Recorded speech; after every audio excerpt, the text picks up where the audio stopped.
एक समय की बात है। एक छोटे से गांव में राम और सीता नाम के कपल रहते थे।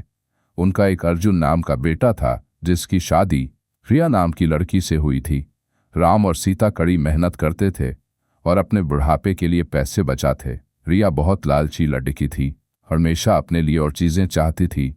जैसे जैसे साल बीतता गया, रिया का लालच और बढ़ता गया। वह अपने पास रखे चीजों से कभी संतुष्ट नहीं रहती थी। वह हमेशा अपने सास ससुर से महंगे तोहफे मांगा करती थी और उनके बचाए हुए पैसों में से भी कुछ हिस्सा अपने लिए मांगती थी। राम और सीता बहुत ही अच्छे पेरेंट्स थे, इसलिए उसकी सारी ज़रूरतों को पूरा करते थे ताकि परिवार में शांति बनी रहे। वह अपने पति अर्जुन के ऊपर भी दबाव डालती थी कि वह अपने माँ बाप से पैसे और संपत्ति मांगे। वह बहुत ज़्यादा संपत्ति इकट्ठा करना चाहती थी बिना किसी मेहनत। फिर एक दिन राम और सीता ने यह फैसला लिया कि वह रिया को सबक सिखाएंगे।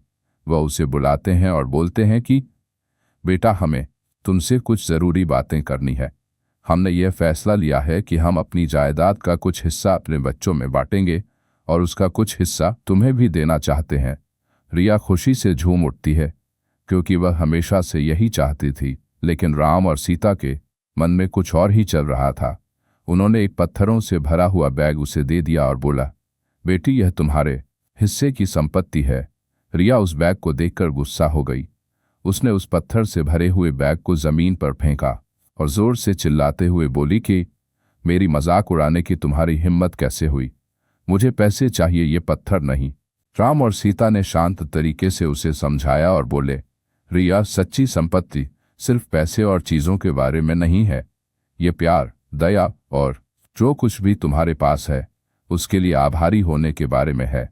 हमने हमेशा तुमसे प्यार किया है और तुम्हारी देखभाल की है और यह पैसों से भी अधिक कीमती है। रिया को एहसास हुआ कि वह लालच में कितनी अंधी हो गई थी। उसको अपने किए गए बर्ताव के लिए पछतावा होने लगता है। उसने अपने सास और ससुर से माफ़ी मांगी और अपने तरीके बदलने का वादा किया। उस दिन के बाद से उसमें बदलाव आया और वह एक अच्छी बहू बन गई।